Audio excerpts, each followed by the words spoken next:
പ്യാരി എന്ന ചിത്രമൊരുക്കി മികച്ച സംവിധായകനുള്ള ദേശീയ പുരസ്കാരം നേടിയ മലബാറിൻ്റെ അഭിമാനം ശ്രീ സുവീരൻ ഇന്ന് അമ്മയ്ക്കൊരുമ്മയിൽ. ദർശന ടി വിയുടെ അമ്മയ്ക്കൊരുമ്മ എന്ന പ്രോഗ്രാമിലേക്ക് എല്ലാവർക്കും സ്വാഗതം. ഇന്നത്തെ നമ്മുടെ അമ്മ ശ്രീമതി മാധവിയാണ്. നമുക്ക് അവരോട് സംസാരിക്കാം. അമ്മയുടെ പേര് മാധവി, കോഴിക്കോട് തന്നെയാണ് ജീവിക്കുന്നത്. ചെറുപ്പത്തിൽ ഭർത്താവ് മരിച്ചുപോയി. പിന്നെ കുട്ടികളൊക്കെ കഷ്ടപ്പെട്ട് വളർത്തി വീട്ടുപണിയൊക്കെ എടുത്തിട്ട് അല്ലേ, എന്നിട്ട് 13 കൊല്ലമായിട്ട് ഇവിടെ താമസിക്കുക. എന്താ ശരിക്കും അങ്ങനെയൊക്കെ എന്താ പ്രശ്നം? 13 കൊല്ലമായിട്ട് എന്തിനാണ് ഇവിടെ മക്കളെ ഇവിടെ അടുത്താണ് താമസിച്ചാൽ പോരെ? വിഷമിപ്പിക്കാൻ വേണ്ടി ചോദിക്കുന്നല്ലോ, എല്ലാവരും അങ്ങനെയാണ്, വിഷമിപ്പിക്കാൻ വേണ്ടിയുള്ള ചോദ്യങ്ങളാണ് ചോദിക്കുക. ഇത് ഞാൻ അതിൻ്റെ ഒരു എന്തോ ഒരു പ്രശ്നം ഉണ്ടല്ലോ, നിങ്ങൾക്ക് പറയണം എന്ന് തോന്നുന്ന എനിക്ക് തോന്നി. നിങ്ങൾക്ക് എന്താ പറയാനുണ്ട് ഇതേക്കുറിച്ചിട്ട്? നിങ്ങളുടെ കുടുംബജീവിതമോ എന്താണെന്ന് എനിക്കറിയില്ല. നമ്മളൊക്കെ വിചാരിക്കുക മനുഷ്യരെല്ലാം പ്രശ്നങ്ങളുള്ള ആൾക്കാരാണ്. എനിക്കെല്ലാം ഒരുപാട് പ്രശ്നം. നിങ്ങളത്ര വലിപ്പമൊക്കെ എൻ്റെ മോനായി കഴിഞ്ഞാൽ പിന്നെ ഞാനിവിടെ വരണോ? അത് നിങ്ങൾ തന്നെയാണെന്ന് അറിയും. അത് വേണ്ടല്ലോ. ആളുകൾ തമ്മിൽ അതുവരെ ഞാൻ വിട്ടിട്ടില്ലല്ലോ. 10 മാസം വയറ്റിലല്ലേ ഈ കുട്ടികളെ കൊണ്ട് നടന്ന്. അറ്റുങ്ങൾ പിഞ്ചം വിട്ട് അറ്റുങ്ങൾ പെണ്ണും വെച്ചായൊക്കെ ആക്കി കൊടുത്തു കഴിഞ്ഞു. ആ അമ്മേനെ നോക്കണം, ചുമതല ആർക്കാണ് വേണ്ടത്? തീർച്ചയായിട്ടും ശരിയാണ്. അല്ല, ഞാൻ പറഞ്ഞത് മനുഷ്യരെല്ലാവരും തന്നെ പ്രശ്നമില്ല. സമ്പന്നരായാലും ദരിദ്രരായാലും നമ്മൾ വിചാരിക്കാവോ ഇന്നത്തും കൂടെ പ്രശ്നം കഴിയട്ടെ, നാളെ ശരിയാവും. അച്ഛനെ കൊണ്ട് 2 സെൻറ്റ് സ്ഥലം വാങ്ങാതെ തെണ്ടി നടന്നതാണ് ഞങ്ങൾ. എന്നിട്ട് മക്കളെ ആളായി വന്ന് തള്ള ചട്ടിയും പാത്രം ആരാൻ്റെ ഉമ്മമാരതും ഒക്കെ കയറി ആ പൈസ വേങ്കിലിട്ട് പോലെ ആളാക്കി കൊണ്ടുവരുമ്പോൾ അവരെ കഴിക്കുന്ന നമുക്ക് അടി കിട്ടാനാണോ നമ്മളവരെ പോയിട്ട് തല്ലും. രാവിലെ 6 മണിക്ക് ചായയും പലഹാരമൊക്കെ കഴിച്ചാണ് പോയാൽ 6 മണിക്ക് പോയാൽ 11-നും 12-നും നടുവിൽ വെച്ചിട്ടാണ് വരിക. ഇത്രയേ ഉള്ളൂ മക്കൾ. കയ്യിരിക്കുന്നൊക്കെ എത്ര തന്നെ, നിങ്ങളൊക്കെ എത്ര തന്നെ. ഓനൊരു പെൺകുട്ടിയുണ്ട്, മറ്റോക്ക് ഒരു ആൺകുട്ടിയുണ്ട്. അപ്പോൾ അത്രയൊക്കെ ആയി കഴിഞ്ഞാൽ അവരെയൊക്കെ നോക്കിയ ജീവിതം നോക്കിയിട്ടുണ്ടെങ്കിൽ ഞാൻ അവരെയൊക്കെ ചെറുപ്പത്തിൽ ഇപ്പം ചിന്തിക്കുകയാണെങ്കിൽ വിഷം കൊടുത്ത് കൊല്ലുന്നു. അത്രയ്ക്കും വേദന ഇവിടെ കടന്നു. ഈ പ്രമേഹം പ്രഷറൊക്കെ കൂടുന്നത് ഇവരെ ചിന്തിച്ചിട്ടാണ്. ഞാൻ എപ്പോഴും ഭഗവാനോട് പറയുന്ന അവരെ ഓർമ്മിക്കല്ലേ ഈശോയ്ക്ക് മറഞ്ഞു തരുന്നത്. അത്രയും കഷ്ടപ്പെട്ട് പറ്റിയതാണ് ഇവിടെ ഇപ്പം മന്ദിരത്തിൽ വന്നേരെ മോനെ എനിക്കൊരു സുഖമുള്ളു.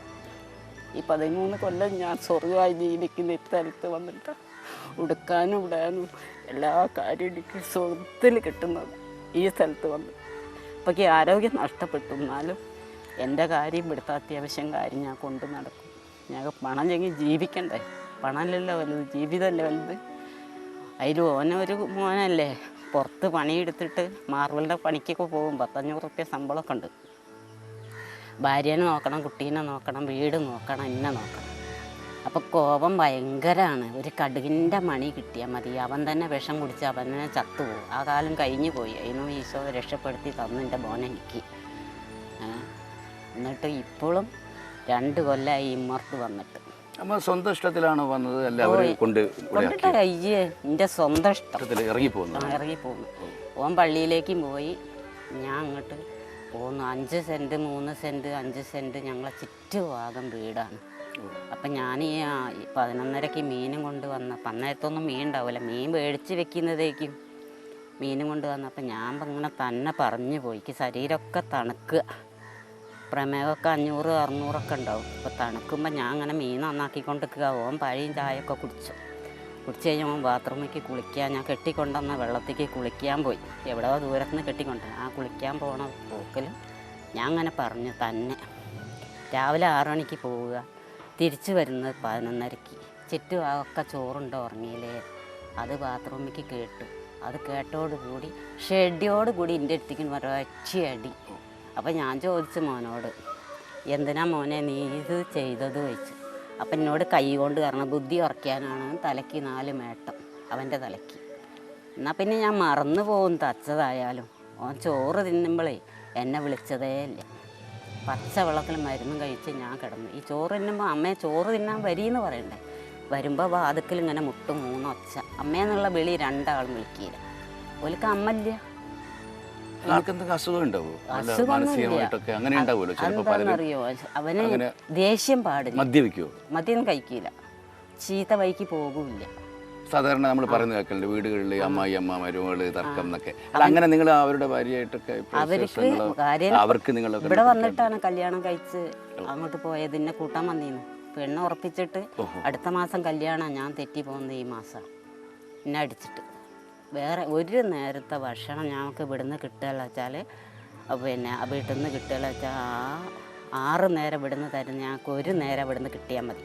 ആത്മാർത്ഥയായി ജീവിക്കുന്ന ഒരമ്മമാർക്ക് ഈ അടി കൊണ്ടാണ് മോനെ ഞാൻ പോകുന്നത്. എന്തുകൊണ്ട് എന്നെ അടിച്ചു എന്നാണ് ചോദിക്കുന്നത്. അല്ലെങ്കിൽ ഞാൻ കാക്കാൻ പോകണം, അല്ലെങ്കിൽ ഞാൻ ചീത്ത വഴിക്ക് നടക്കണം. ആകണ കാലമൊക്കെ കഴിഞ്ഞിട്ട് ഇപ്പോൾ പിടിച്ച് എന്നെ അടിച്ച് നന്നാക്കാൻ പോവുക അതെനിക്ക് ഇഷ്ടമല്ല. അപ്പോൾ വണ്ടിക്ക് തല വെക്കണം ഞാൻ വിചാരിച്ചു. ഞാൻ വിചാരിച്ചു അനാഥ മന്ദിരങ്ങളുണ്ടല്ലോ, പിന്നെ എന്തിനാ വണ്ടിക്ക് തല വയ്ക്കുന്നത്. എനിക്കിതെപ്പോഴും മറക്കാൻ വയ്യ. നാലിക്ക് ഓനെ കാണുന്ന ദൈവത്തിന് തുല്യമാണ്. അത്രയും കഷ്ടപ്പെട്ട് പറ്റിയത്. കണ്ടാലും നാറ് പറിക്കാനും കൊയ്യാൻ നടാനൊക്കെ പറ്റിയിട്ട് ഇത്രയും ജീവിതത്തിൽ അലഞ്ഞു തിരിഞ്ഞൊരു മനുഷ്യൻ ലോകത്തില്ല മോൻ. ഉമ്മമാരെ വീട്ടിലും ചട്ടി പാത്രം കഴുകാൻ പോയിട്ട് ഓണത്തിനും പെരുന്നാളും ഒക്കെ ഞങ്ങൾക്ക് കിട്ടിയ വസ്ത്രവും തുണികളും. അതിൻ്റെ അപ്പുറമായിട്ടൊരു മകളുണ്ട്. ഒക്കെ ഭയങ്കര ദേഷ്യം, ഭയങ്കര കരുത്ത്. ഈ വെസ്റ്റ് എടുത്തിട്ട് കോഴിക്കോട് കൊണ്ടിടും. അല്ല, അത്രയും ആരോഗ്യമുള്ള, അങ്ങനെ ആരോഗ്യമുള്ള ഒരു അമ്മയാണ് ഞാനും. ഈ മോനെന്താ അറിയോ, കിവറും കാര്യമൊന്നുമില്ല, ഭയങ്കര എടുത്തു ചാട്ട. ഒരു കടുകിൻ്റെ മണി കേട്ടാൽ മതി. മതി. വരുമ്പോൾ ആ പറഞ്ഞ ദിവസം കൊണ്ടുവരുമ്പോൾ പൂള, അരി, പാൽപ്പൊടി, വെളിച്ചെണ്ണ അതൊക്കെ കൊണ്ടാ വന്നത്. ഞാനതൊന്നും പ്രശ്നമാക്കാതെ ഞാൻ അങ്ങനെ തന്നെ പറഞ്ഞു. ഇപ്പോൾ 6 മണിക്ക് പോയിട്ട് തിരിച്ചു വരുന്നത് 11:30-ക്കാണ്. ഇവൻ കേൾക്കുമെന്ന് എനിക്ക് അറിയില്ലേയില്ല. മുണ്ടൂലല്ലോ, വരുമ്പോൾ മുണ്ടൂല. ചോറ് കൊടുക്കുക, തിന്നുക, പോയി കിടക്കുക. കിടക്കിയും തട്ടിയൊക്കെ ഞാൻ വിരിച്ചവിട്ടുണ്ടാവും. അതിൽ പോയി കിടക്കും. എന്നിട്ട് ഇവിടെ 15 ദിവസം കഴിഞ്ഞിട്ടാണ് ഞാൻ ചത്തോ ഇല്ലേ ഇവിടെ ഉണ്ടോയെന്ന് അറിയാൻ വന്നത്. ചുറ്റുഭാഗക്കാരൊക്കെ ചോദിച്ച് എങ്ങോട്ടാ അമ്മ നിങ്ങൾ പോണ്. ഞാൻ പോരുന്നുണ്ട്. അപ്പോൾ അടുത്ത 5 സെൻറ്റ് 3 സെൻറ്റ് ആകുമ്പോൾ അടുത്തല്ലേ വീട്. ഇതെല്ലാം തുറന്നാൽ മറ്റുള്ളവരെ വീട്ടിലേക്ക് കേൾക്കും, കാണാൻ വർത്താനൊക്കെ. അപ്പം ഞാൻ പറഞ്ഞു എടുത്തേക്ക് ഞാൻ ആശുപത്രിയിൽ പോവുകയാണ്. അവരോടൊക്കെ പറയുന്നത് കുറവല്ലേ. ഒരു മോൻ ഒറ്റയ്ക്ക് ഉണ്ടായിരിക്കുമ്പോൾ അടി കൂടിയിട്ടൊരു തള്ള പോവുക പറഞ്ഞാൽ എത്ര വസളത്തരാണത്. അപ്പോൾ ഞാൻ പറഞ്ഞു ആശുപത്രിയിൽ പോവുകയാണ്. എന്നിട്ട് മോൻ 10 മണിക്ക് വന്ന് വാതിൽ മുട്ടിയപ്പോൾ തൊട്ടടുത്ത് ഒരു കോലിന് വ്യത്യാസമേ ഉള്ളൂ അങ്ങോട്ട്. അവർ ചോദിച്ചു നിങ്ങളെ അമ്മ ഇവിടെ ഇല്ലല്ലോ, അമ്മ മരുന്നിന് പോയി എന്നല്ലേ പറഞ്ഞത്. ആ മരുന്നിന് പോയതല്ലേ, എന്നോട് പിണങ്ങി പോയതാണ്.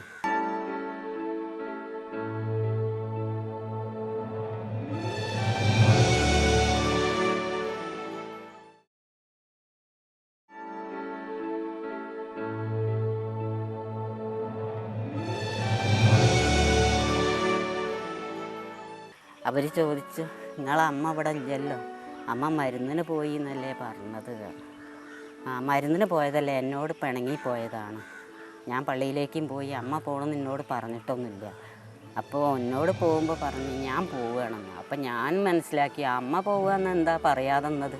ഞാൻ പട്ടിണിയും കിടന്ന് ഓന് ചായ കുടിക്കുമെന്ന് അമ്മ ചായ കുടിക്കാൻ ഇരിക്കി. ഞങ്ങൾ 2 നേരം ഒരുമിച്ച് ഭക്ഷണം കഴിക്കുള്ളൂ, രാവിലെയും വൈകുന്നേരം. ഉച്ചയ്ക്ക് ഉണ്ടാവില്ല, മാർബിളിൻ്റെ പണിക്ക് പോകുമല്ലേ. അപ്പം ചായ കുടിക്കാനും പറഞ്ഞില്ല. ഒരു പഴം കൊടുത്തു, അതിൻ്റെ പകുതി തിന്ന് ഒരു ഉണ്ണിയപ്പം അതും കൊണ്ടുവന്നതാണ്. അതും കുടിച്ച് 1 ഗ്ലാസ് ചായയും കുടിച്ച്. അപ്പോൾ ഇത്ര നീളത്തിൽ അങ്ങോട്ട് പോയി കഴിഞ്ഞാൽ അവിടെ നടുവിലാകുന്നുണ്ട്. അവിടെ എനിക്ക് ഞാൻ അടുക്കളയിൽ ഇങ്ങനെ നിൽക്കുക ഇപ്പം പോകുമ്പോൾ. അപ്പോൾ എന്നോട് പറഞ്ഞു പോട്ടെ. അപ്പം ഞാൻ അടുത്തേക്ക് ഒന്നും മിണ്ടിയില്ല. അപ്പം എന്നോട് ചോദിക്കും നാവ എവിടെ പോയി.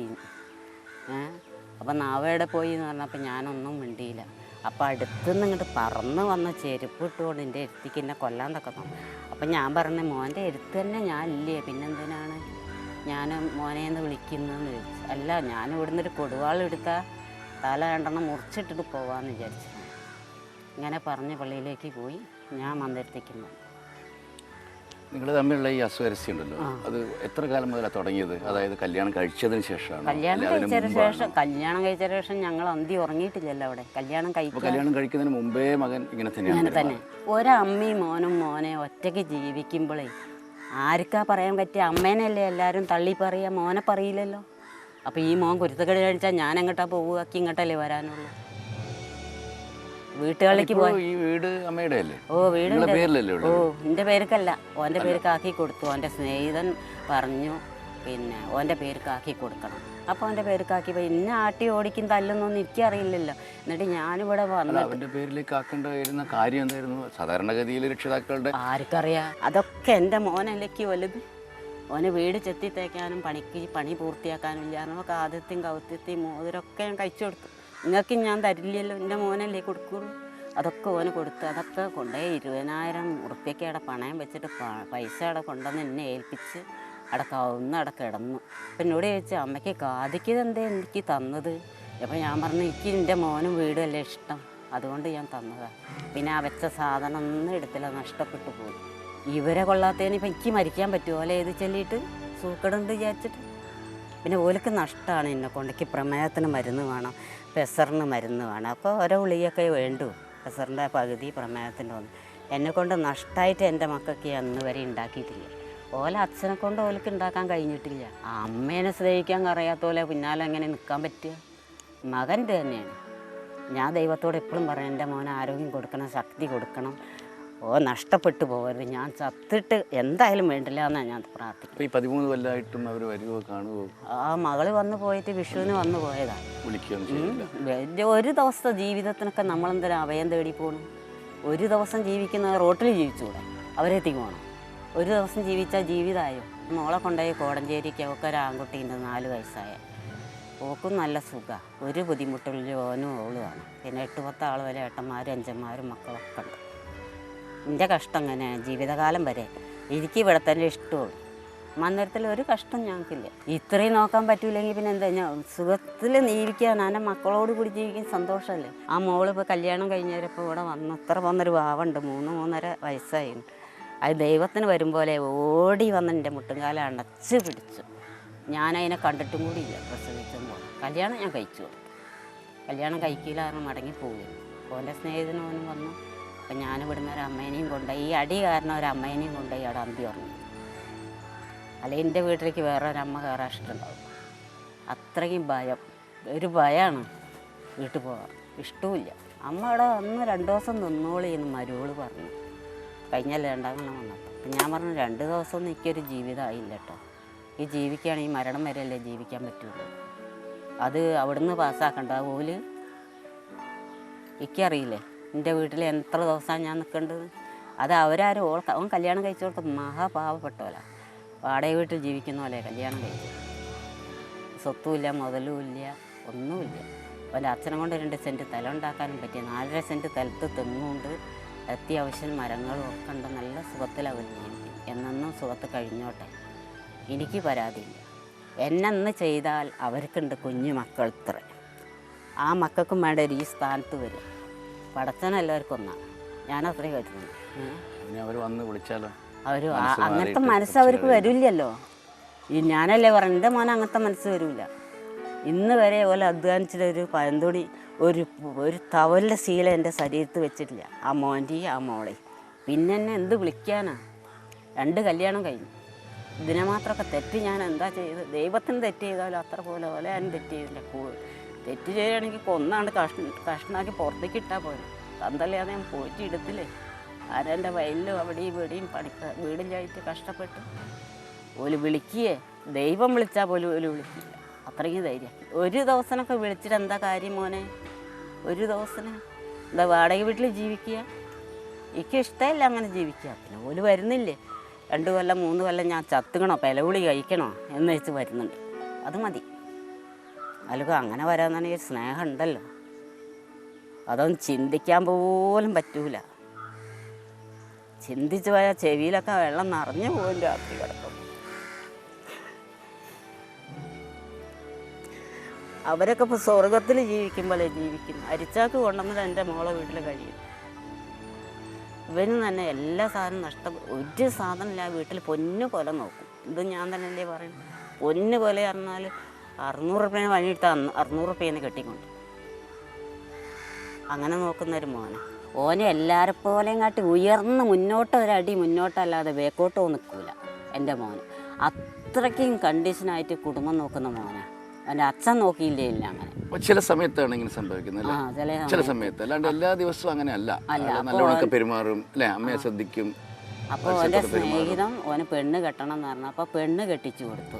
ഇപ്പോൾ വിഷം കുടിച്ചിട്ട് എന്തേ 10-200 റുപ്യേൻ്റെ വിഷം വാങ്ങിയോ ക്ലാസ്സിൽ വീട്ടിൽ വന്ന് കഴിച്ചു. ഞാൻ പുറത്ത് എന്നോട് സൈക്കിളിന് വരുമ്പോൾ എന്നോട് പറയും, നിങ്ങളെന്താന്ന് ഇവിടെ കുത്തിരിക്കുന്നത്, നിങ്ങൾക്ക് പണിക്ക് പോയിക്കൂടെ, ആ അടുത്ത വീട്ടുകാർ കല്യാണത്തിന് കണ്ടടിച്ചിട്ട് ചൂടാൻ പറഞ്ഞു. അപ്പോൾ ഞാൻ അതിന് പോയി. ഇവള് വായ്ക്കും പരിപ്പും അടുപ്പത്ത് വെച്ച് അതിന് തീ ഒതിക്കണം. എൻ്റെ ഇവളെ തലയ്ക്ക് തോണ്ടുന്ന ഞാൻ പറഞ്ഞു, നിങ്ങൾ എന്ത് തോണ്ടി കളിച്ചാലും വേണ്ടില്ലേ, ഞാൻ അടുത്ത വീട്ടിൽ പോകട്ടാ മോനെ, നിങ്ങളൊക്കെ ചോറുണ്ടാക്കി. അപ്പോൾ ഓളെ അടുത്തുനിന്ന് വീട്ടിൽ കെട്ടുനിറുണ്ട്, ആ ബാലനായരം മകൻ പോകണം, ആ കെട്ടുനിറക്കി പോയി. അപ്പോൾ ഇവൻ ഇതൊക്കെ കുടിച്ച് കുത്തിരിക്കുക. ഇതൊക്കെ ഇപ്പോൾ ആർക്കും അറിയുക. നിങ്ങൾ പറയുന്നത് നിങ്ങളുടെ മകൻ ആത്മഹത്യ ചെയ്യാൻ ശ്രമിച്ചു, അതായത് മദ്യപിച്ചു, വിഷം കഴിച്ചു, വിഷം കഴിച്ചു, ഹോസ്പിറ്റലൈസ്ഡ് അല്ലേ? ശരിക്കും എന്താ അതിൻ്റെ കാരണം? ശരിക്കും ഓന് മാനസികമായിട്ടുള്ള ഒരു ഗുളിക കഴിക്കലുണ്ട്. മാനസിക അങ്ങനെയൊന്നുമില്ല, കുടുംബം നോക്കുന്ന മോൻ തന്നെയാണ്. ഒരു മാനസികമായിട്ടൊരു ഗുളിക കഴിക്കും. അത് കഴിക്കാതെ നിന്ന് ഒരു ദിവസം എന്നും ഓൻ തന്നെ വാങ്ങിക്കൊണ്ടിട്ട് അത് കഴിക്കുക. പിന്നെ പെട്ടെന്ന് എന്താ പറയുക, ഓൻ പണിക്കും പോയി, ഞാനും പണിക്ക് പോയി. പിന്നെ എൻ്റെ മോള് മാത്രമേ ഉള്ളൂ. വിഷം കുടിച്ച സിറ്റുവേഷൻ എന്തിനാണ് ആൾ വിഷം കുടിച്ചത്? പറയാനും ഒരു കാര്യമില്ല മോനെ, തന്നെ മനസ്സിലെന്താ വരുന്ന വെച്ചാൽ ഓല് തോന്നിയത് നടക്കുക. അല്ല, അവരുടെ അയൽക്കാരും അതുപോലെ നമ്മുടെ മകൻ്റെ കൂട്ടുകാരും ഇവരൊക്കെ ഉണ്ടല്ലോ, എന്തായാലും പരിചയക്കാരും ആൾക്കാരൊക്കെ ഉണ്ടല്ലോ, അവരെന്താ പറയുന്നത്? അവർ ഇവന് അസുഖം ഉണ്ടെന്നോ അല്ല അമ്മയെ തല്ലിയ ശരിയായില്ലെന്നോ അവരിടപെടുകയോ ഒന്നും ചെയ്യില്ലേ? അവരൊന്നും ഇങ്ങനെ നോക്കി നിൽക്കും അമ്മയെ തല്ലുന്ന സമയത്തൊക്കെ? അതിന് അമ്മേനെ തല്ലുന്ന അകത്തുനിന്നല്ലേ മോനെ, ഇത് രാത്രി 11 മണിക്കല്ലേ ഈ സംഭവം ചെയ്യുന്നത്. അപ്പോൾ ഓലൊക്കെ ചോറുണ്ട്, ഭാര്യയും ഭർത്താക്കന്മാരൊക്കെ വർത്താനം പറഞ്ഞുകൊണ്ടിരിക്കുമ്പോൾ ഇമ്പളെ വീട്ടിൽ കുറച്ചൊക്കെ ശ്രദ്ധിക്കും. അടിയുണ്ട് കിട്ടിയോട് കൂടി ഞാൻ പോന്നു കഴിഞ്ഞപ്പോൾ പറയേണ്ട ആൾക്കാർ, അടി കിട്ടിയോട് കൂടി മോനേന്നുള്ള വിളി കേട്ടു. അടുത്തുള്ളവരോട് പറയുക. പിന്നെ ഇന്ന് വരെ ഞാൻ വീട്ടിൽ കയറിയത് ഒരന്ത്യല്ലേ അവിടെ ഉറങ്ങിയിട്ടുള്ളൂ കല്യാണത്തിന്. ചിമ്പള കാര്യങ്ങൾ അന്യരാക്ക് പരസ്യത്തിൽ കൊടുക്കാൻ നമുക്ക് കുറവുണ്ടാവില്ല.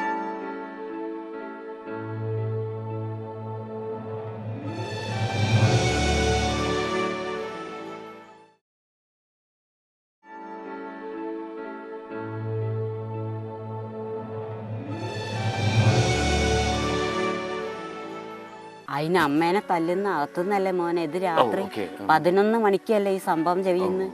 അപ്പോൾ ഓലൊക്കെ ചോറുണ്ട്, ഭാര്യയും ഭർത്താക്കന്മാരൊക്കെ വർത്താനം പറഞ്ഞുകൊണ്ടിരിക്കുമ്പോൾ ഇമ്പളെ വീട്ടിൽ കുറച്ചൊക്കെ ശ്രദ്ധിക്കും. അടിയുണ്ട് കിട്ടിയോട് കൂടി ഞാൻ പോന്നു കഴിഞ്ഞപ്പോൾ പറയേണ്ട ആൾക്കാർ, അടി കിട്ടിയോട് കൂടി മോനേന്നുള്ള വിളി കേട്ടു. അടുത്തുള്ളവരോട് പറയുക. പിന്നെ ഇന്ന് വരെ ഞാൻ വീട്ടിൽ കയറിയത് ഒരന്ത്യല്ലേ അവിടെ ഉറങ്ങിയിട്ടുള്ളൂ കല്യാണത്തിന്. ചിമ്പള കാര്യങ്ങൾ അന്യരാക്ക് പരസ്യത്തിൽ കൊടുക്കാൻ നമുക്ക് കുറവുണ്ടാവില്ലേ?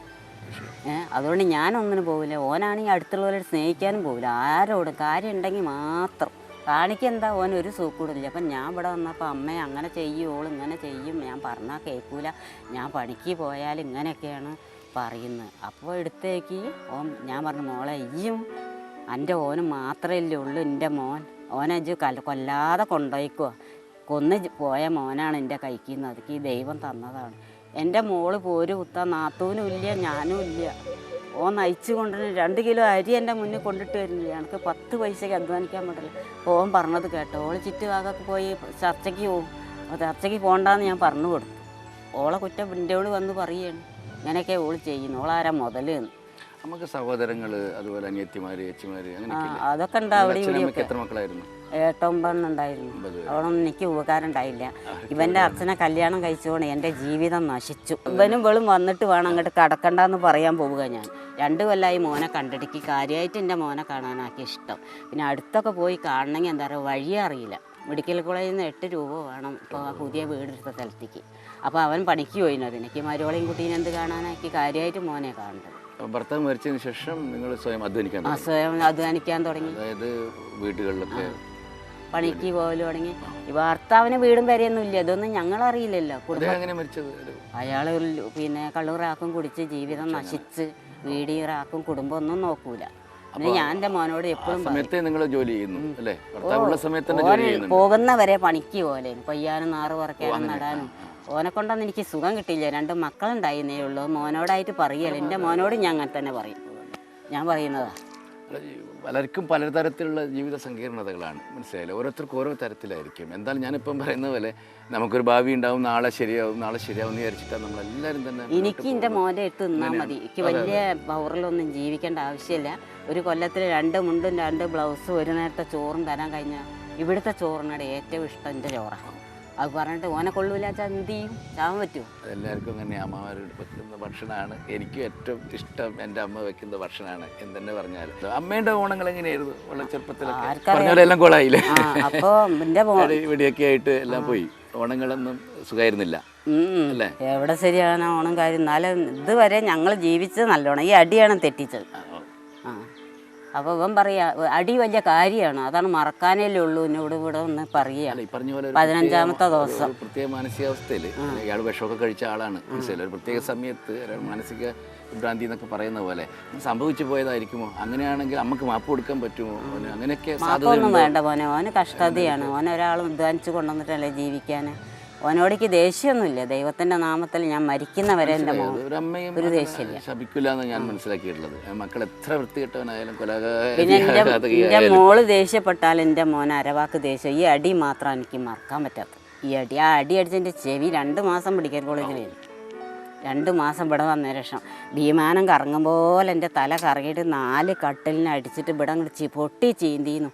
തലോട്ടേക്ക് കയറിയിട്ട് നേരിട്ട് മെഡിക്കലിലേക്ക് പോയി. മെഡിക്കലിലേക്ക് പോയിട്ട് ഞാൻ ചോദിച്ചൊരു ഒറ്റയോടെ, എന്താ സാറേ ഇങ്ങനെ ചെവിക്ക് വരാൻ കാര്യം? ഇത്രയും കാലമായിട്ട് ഇങ്ങനെയൊന്നും വന്നിട്ടില്ല. അതൊക്കെ തട്ടൽ മുട്ടലാണ്. കേട്ടില്ലേ? ഒരു ഒറ്റ പറഞ്ഞതാണ്. ഒന്ന് പരിശോധിക്കേണ്ടതുണ്ടെന്ന് എനിക്ക് തോന്നുന്നു. നിങ്ങൾ പറഞ്ഞ പ്രകാരം അയാൾ വിഷം കഴിച്ച ഒരാളെന്നൊക്കെ പറയുമ്പോൾ തീർച്ചയായിട്ടും അയാളൊന്ന് പരിശോധിക്കേണ്ടത്. നല്ലൊരു സൈക്കാട്രിസ്റ്റിനെയോ സൈക്കോളജിസ്റ്റിനോ അതൊക്കെ നോക്കി സുഹൃത്തുക്കളും പെങ്ങളും മറ്റു തരത്തിലുള്ള നാട്ടുകാരും ഒക്കെ ചേർന്നിട്ട് അത് ചെയ്യിപ്പിക്കേണ്ടതാണ് എനിക്ക് തോന്നുന്നു. നിങ്ങൾ പറഞ്ഞതിൽ നിന്ന് എൻ്റെ ഒരു ചെറിയൊരു ശരിയായിരിക്കണം എന്നില്ല. ആർക്കായാലും നമ്മളെല്ലാവരും തന്നെ കുറച്ച് മാനസികമായിട്ട് നമുക്കെല്ലാം പ്രശ്നങ്ങൾ അത് കല്യാണം കഴിച്ചാൽ മാറും. അപ്പൊ കല്യാണം അങ്ങനെയാണ് കഴിക്കുന്നത്. അപ്പൊ ഉളിയെ കഴിക്കലുണ്ട്. കല്യാണം കഴിച്ചാൽ മാറും. കല്യാണം കഴിക്കുന്നവരോട് ഞാൻ തന്നെയാണ് സ്വബോധത്തോടെയല്ല ചെയ്യുന്നതെന്നാണ് എനിക്കിപ്പോൾ തോന്നുന്നു. അയാൾ മദ്യപിക്കുന്നുമില്ല. ശരി, അയാൾ മദ്യപിച്ചിട്ടൊക്കെ ചിലപ്പം സമയം തെറ്റി, മനസ്സിലായില്ല, അങ്ങനെ ഒരു തരം സ്വഭാവത്തിൽ കളിക്കുന്ന ആൾക്കാരെ കണ്ടിട്ടുണ്ട്, അറിയാം. അതുമല്ല, അയാൾ മദ്യപിക്കില്ല, സിഗരറ്റ് വലിക്കില്ല, ഒന്നുമില്ല. അപ്പം എന്തായാലും ഇത് പറഞ്ഞു കേട്ടപ്പോൾ ആർക്കും സഹിക്കാൻ പറ്റില്ലായിരുന്നു. ചോര വരിക, അതും അമ്മയെ തല്ലിയിട്ട് ചോര വരിക എന്നൊക്കെ പറഞ്ഞു കഴിഞ്ഞാൽ അതിൽപ്പുറം ഒന്നുമില്ലല്ലോ. അതൊരു മാപ്പ് കൊടുക്കാൻ പറ്റാത്ത ഒരു കാര്യമാണ്. നിങ്ങൾ പറഞ്ഞതുപോലെ നിങ്ങൾ തന്നെ പറഞ്ഞേ, കൊന്നു കളഞ്ഞാലോ തോന്നിപ്പോയി. അങ്ങനെയാണ് ആർക്കും കേൾക്കുന്ന ആർക്കും തോന്നുക. പക്ഷെ ഞാൻ പറഞ്ഞു, ഇങ്ങനെ ഒരു വശം ഉണ്ടെങ്കിൽ ഒരു പക്ഷേ അയാളുടെ ഒരു സ്വഭാവത്തിൽ, ഒരു സ്ഥിര സ്വഭാവത്തിൽ അല്ല ചെയ്യുന്നതെങ്കിൽ. അപ്പം ഞാനിങ്ങനെ ചിന്തിക്കും, ഇവനെ ഗർഭിണിയായി നിൽക്കുമ്പോൾ എൻ്റെ ഭർത്താവില്ലേ ഒന്നിനും കൊള്ളാത്തവനാണ്. അതന്നെ ഞാൻ പറയട്ടെ. പിന്നെ റാക്ക് വീട്ടിൽ കാച്ചി കുടിക്കുമ്പോൾ നമ്മളൊരു കുഞ്ഞായി ജനിക്കുമ്പോൾ അങ്ങനെയൊക്കെ മദ്യം കഴിക്കാൻ പാടുണ്ടോ? അപ്പോൾ ആ കുട്ടികൾക്കൊക്കെ എന്തെല്ലാം അപകടങ്ങൾ വരും. അതിൻ്റെയൊക്കെ ഒരു പാസ്റ്റ് വളരെ പ്രധാനപ്പെട്ട, കുട്ടികൾ അങ്ങനെ എന്തുകൊണ്ട് രൂപപ്പെട്ടു എന്നൊക്കെ പറയുന്ന ഒരുപാട് കാര്യങ്ങൾ. ചെറിയ പൈതലായിരിക്കുമ്പോൾ അവരൊന്ന് പരിശോധിക്കേണ്ടി വരുമെന്ന് പറഞ്ഞതാണ്. കാരണം അവർ വളർന്ന സാഹചര്യം തന്നെ അങ്ങനെ. നിങ്ങൾ തന്നെ പറയുന്നു അല്ലേ, എൻ്റെ ഭർത്താവ് എനിക്ക് കുട്ടികളെ മാത്രമേ തന്നുള്ളൂ, അയാൾ ശരിയായിരുന്നില്ല, ആ സാഹചര്യത്തിലാണ് കുട്ടികൾ വളർന്നത്. 6 മണി വരെ മോനെ ഇത് കള്ളും കാച്ചി അമ്മയും കൂടെ. ഞാൻ അങ്ങനെ പറയുന്നത് നിങ്ങൾ ഒരിക്കലും ഞാൻ കുറ്റപ്പെടുത്തല്ല. ഞാൻ പറയാം, അതൊരു അനുകമ്പാപൂർവ്വം എന്താണ് ഇതിൻ്റെ പ്രശ്നം എന്ന് ശരിക്കും പരിശോധിച്ച് പരിഹരിക്കേണ്ടതാണെന്ന് എനിക്ക് തോന്നുന്നു. ഇവിടെ ഓണാഘോഷമൊക്കെ ഉണ്ടോ? ഇവിടെ ഓണമൊക്കെ കഴിക്കും. ഉണ്ട്. 2 ഓണം കഴിക്കും. പൂവൊക്കെ ഇടും. പൂവൊക്കെ ഇടും. ആ ശരി. പായസമൊക്കെ വെച്ച് അങ്ങനെയുള്ള രീതിയിലൊക്കെ ഒക്കെ നാട്ടുകാർ ഇവിടെ പണം അടയ്ക്കും. വസ്ത്രങ്ങളൊക്കെ കൊടുക്കും. പുതിയ വസ്ത്രം, ഓണം വിഷു ഉള്ളൂ വസ്ത്രം കൊടുക്കുക. അല്ല, ഞാൻ പറഞ്ഞല്ലേ, നമ്മളെ കൊച്ചുനാളിൽ നമ്മളെ ഓണം, നിങ്ങളെ ഓണൊക്കെ എങ്ങനെയായിരുന്നു? ഞങ്ങളെ ഓണം തന്നെ നിങ്ങളൊക്കെ പറയും പോലെ തന്നെ ഉള്ളു. പൂ പറിക്കാൻ പോകും. പൂ പറിക്കാനൊക്കെ പോകും. ഇപ്പൊ പൂ പറിക്കണ്ടല്ലോ, പൂവ് നമ്മള് പൈസ അന്നൊക്കെ എന്റെ കീഴ്പ്പെട്ടുള്ള 3 അനിയന്മാരുണ്ട്, അവരൊക്കെ പൂവ് പറിക്കാൻ പോകും. കൊച്ചുനാളിലാണ്, പഴയ കാലത്താണ് ശരിക്കും ഓണങ്ങളുള്ളത്. ഇപ്പോഴത്തെ ഓണം നിങ്ങൾ പറഞ്ഞതുപോലെ കാശിന് കൊടുത്ത പൂ ഇടുന്ന ഓണക്കാരാണ്. അതുകൊണ്ട് അന്നത്തെ ഓണമായവർക്ക് ആളുകൾക്കെല്ലാം വലിയ ഇഷ്ടമാണ്. ഇപ്പോഴും നൊസ്റ്റാൾജിയ പോലെയാണ്. ഇപ്പം ഓണം കാണണമെങ്കിൽ നമ്മൾ ഇവിടെ ഗൾഫിലൊക്കെ പോകണം. അവരൊക്കെയാണ് ഓണം ഭയങ്കരമായിട്ട് കഴിക്കുന്നത്. നിങ്ങൾ കാലത്തുണ്ടായിരുന്നു, നിങ്ങൾ കല്യാണം കഴിക്കുന്നവരെ അച്ഛൻ്റെയും അമ്മേൻ്റെയും തണലായിരുന്നു. ചെറുതല്ലേ ആ സമയത്ത് പൂക്ക് പറിച്ചിട്ട് എന്തൊക്കെയാണ് ചെയ്യാറ്? നമ്മള് കാലത്ത് പോലെയാണോ? എന്തൊക്കെ ചെയ്യാറുണ്ട്? അന്ന് എന്താണ് നിങ്ങളെ ഓർമ്മ? എന്താ അതിന്റെ ഒരു ഇമേജ് എന്താ മനസ്സിൽ ബാക്കി നിൽക്കുന്നത്? നല്ല കുപ്പായൊക്കെ ഇടുക. നമ്മളും ആ കാലത്ത് ചെറുപ്പകാലത്തൊക്കെ ദാരിദ്ര്യമൊക്കെ ആയിരുന്നു. എൻ്റെ വീട്ടിലൊക്കെ അത്ര ദാരിദ്ര്യം അല്ലെങ്കിലും ഞാൻ പറയാം, എന്നാലും നമ്മളൊരു ആനന്ദമുണ്ട്, ഒരു ആഘോഷമുണ്ടല്ലോ. ആളുകളെല്ലാം കൂടിച്ചേർന്ന് ഒരുമിച്ച് ഭക്ഷണം കഴിക്കുക, പപ്പടം പൊടിക്കുക എന്നൊക്കെ പറയുന്ന അല്ലേ, അങ്ങനെ ഒരു ചിത്രമില്ലേ? ഞങ്ങളെല്ലാവരും ഒരുമിച്ചാ ഭക്ഷണം കഴിക്കുക. നടുവിലകത്ത് അച്ഛനും അമ്മയും ഈ അഞ്ചന്മാര് 3 ആളും ചേച്ചിമാരും പിന്നെ ഈ ഏട്ടനും എല്ലാവരും ഒരുമിച്ച്. അപ്പോൾ അമ്മ, അത് എന്തായാലും ഈ വർഷത്തെ ഓണം നമുക്കിവിടെ ഒന്ന് ആഘോഷിക്കാം. നമ്മളൊക്കെ വരുന്നുണ്ട്, പ്രശ്നങ്ങളൊക്കെ ശരിയാവും, എല്ലാം ശരിയാവണ്ടേ? മാറിക്കൊണ്ടേയിരിക്കും, കാര്യങ്ങളൊക്കെ ആളുകൾക്ക് മാറിക്കൊണ്ടേ, നമ്മളെല്ലാം അങ്ങനെ പലതരം പ്രശ്നങ്ങളൊക്കെ നമുക്കൊക്കെ ഉണ്ട്. നമ്മൾ ഇവർക്ക് നാളെ ശരിയാക്കാം, നാളെ ശരിയാവും എന്നുള്ള പ്രതീക്ഷയിലാണ് എല്ലാവരും തന്നെ. ഇതെല്ലാവരും വിശ്വാസമല്ലേ, ദൈവം പോലെ അല്ലേ? നമ്മുടെ അവസ്ഥാനം അങ്ങനെയല്ല, എല്ലാവരും അവിടെ എവിടെയെങ്കിലും എന്തെങ്കിലും ഒന്നിൽ അർപ്പിക്കും, എന്തെങ്കിലും ഒന്നിലേക്ക് ശരിയാവും എന്ന് പറഞ്ഞൊരു വിശ്വാസം. അമ്മേൻ്റെ മകനൊക്കെ ശരിയാവും. എനിക്ക് തോന്നുന്നു അദ്ദേഹത്തിനും എന്തെല്ലോ പ്രോബ്ലംസ് ഉണ്ടെന്നാണ്. അത് ഒരു പക്ഷേ പരിഹരിക്കേണ്ടതാണ്. ആൾ ചെയ്തതിനെ ഒട്ടും ന്യായീകരിക്കാൻ പറ്റില്ല, ഒരു തരത്തിലും അതിനെ അംഗീകരിക്കാൻ പറ്റില്ല. എങ്കിൽ പോലും ഈ പറഞ്ഞതുപോലെ അയാൾക്ക് മാനസികമായിട്ടൊക്കെ എന്തെങ്കിലും വിഷം കഴിച്ചു എന്നൊക്കെ പറയുന്ന പോലത്തെ ഒരാളായതുകൊണ്ട് എനിക്ക് തോന്നുന്നു നമുക്ക് എന്തായാലും അവരുടെ സുഹൃത്തുക്കളോടും ഒക്കെ സംസാരിച്ച് അയാളെ ബോധ്യപ്പെടുത്തി, ഇനി അമ്മയും കുറച്ച് അനുകമ്പാപൂർവ്വം അതിനെ സമീപിച്ച് അതിന് മാപ്പ് കൊടുത്ത് മനസ്സിലാക്കി ചെയ്യാൻ പാടില്ലാത്ത കാര്യങ്ങൾ മകൻ ചെയ്ത് കഴിഞ്ഞു, മാപ്പ് കൊടുത്ത് നമുക്ക് വീണ്ടും കാണാൻ പറ്റുമോ എന്നൊക്കെ ആലോചിക്കാം. അങ്ങനെ ആവട്ടെ എന്ന് നമുക്ക് ഒത്തിരിക്കാം. അമ്മേ അതാ വേണ്ടത് അല്ലേ? എല്ലാം ശരിയാവും തന്നെ വിചാരിക്കാം. എല്ലാം മാറും. മനുഷ്യൻ മാറിക്കൊണ്ടേയിരിക്കുന്ന ആളാണ്. നാളെ ഞാൻ ഇന്നത്തെ ആളല്ല. ഇന്ന് ഞാൻ പുതിയൊരാൾ അന്ന് അമ്മയുമായിട്ട് സംസാരിച്ചതിൻ്റെ പേരിൽ എനിക്ക് ഒരു ചെറിയ പുതിയ വിചാരങ്ങൾ ഉണ്ടായിട്ടുണ്ടാകും. നാളെ ഞാൻ എങ്ങനെ, അപ്പോൾ ചെറിയൊരു അണുവെങ്കിലും എന്നിൽ മാറ്റം വന്നിട്ടുണ്ട് അമ്മയോട് സംസാരിക്കുമ്പോൾ. എൻ്റെ ശരി തെറ്റുകൾ പരിശോധിക്കുക, എൻ്റെതായ ശരി കണ്ടെത്തുക എന്നൊക്കെ പറയുന്ന പോലെയുള്ള. അപ്പോൾ അതിലെന്തെല്ലാം ഉത്തരങ്ങൾ എനിക്കുണ്ട്. അതിപ്പം അമ്മക്ക് എന്തായാലും അമ്മയുടെ അനുഭവം തന്നെയാണ് വലുത്. ഞാൻ മനസ്സിലാക്കുന്നതിനേക്കാളും അമ്മ ത്യജിച്ചത്, ത്യാഗം ചെയ്തതും ഒക്കെ തന്നെ വലിയ കാര്യങ്ങൾ. മനുഷ്യൻ മറ്റൊരാൾക്ക് വേണ്ടിയിട്ട് എപ്പോഴും ത്യാഗം ചെയ്തുകൊണ്ടിരിക്കുന്നു, പ്രത്യേകിച്ച് അമ്മമാരുടെ വലിപ്പം ഒരിക്കലും പറഞ്ഞാൽ തീരാത്തതാണ്. അതുകൊണ്ട് അമ്മക്കൊരു എൻ്റെ ഒരു ഓണാശംസകൾ. അതിഗംഭീരമായ ഈ വർഷത്തെ ഓണം നമ്മൾ ഒരുമിച്ച് ആവട്ടെ. അങ്ങനെ നിങ്ങൾക്കും എല്ലാവർക്കും എൻ്റെ ഓണാശംസകൾ. ഓണം ഒക്കെ വലിയ നൊസ്റ്റാൾജിയായി കഴിഞ്ഞു. നമ്മളിപ്പം പല ഓണം ആഘോഷിക്കേണ്ട പല പഴയ തലമുറക്കാരൊക്കെ ഇങ്ങനെയൊക്കെ ഇവിടെയൊക്കെയാണുള്ളത്, പല ഇടങ്ങളിലൊക്കെയാണ്. അപ്പോൾ എങ്ങനെയാണ് ഓണം സമ്പൂർണ്ണമാവുക? കേരളത്തിലെ ഓണം എല്ലാവരും ഒരുമിച്ച് അല്ലേ? മാവേലി നാട് വാണിയിടും കാലം എന്നൊക്കെയല്ലേ പറയൽ? എന്ന് പറഞ്ഞാൽ എല്ലാവരും ഒരുപോലെ ഒരുമിച്ച് ആഹ്ലാദം അനുഭവിക്കുന്ന ഒരു കൺസെപ്റ്റാണ് ഓണം എന്ന് പറഞ്ഞാൽ. അങ്ങനെ ഒരു കാലം ലോകം ഒക്കെ ഉണ്ടാവട്ടെ എന്ന് വീണ്ടും ആഗ്രഹിച്ചുകൊണ്ട് ദർശനയുടെ എല്ലാ പ്രേക്ഷകർക്ക് എൻ്റെ വ്യക്തിപരമായ ഓണാശംസകൾ. പൊക്കിൽ കൊടിക്കുള്ളിൽ ഇറ്റിറ്റു വീഴുന്ന പെറ്റമ്മതൻ സ്നേഹദുഃഖം, പോറ്റും മക്കൾ വളർന്നു കഴിഞ്ഞാൽ സ്നേഹമോ നാഴിയളന്ന്. ഇന്നാ സ്നേഹവും ആഴിക്കഘാതമായി അപരിന്നനാഥരായി, ആഴിക്കഘാതമായി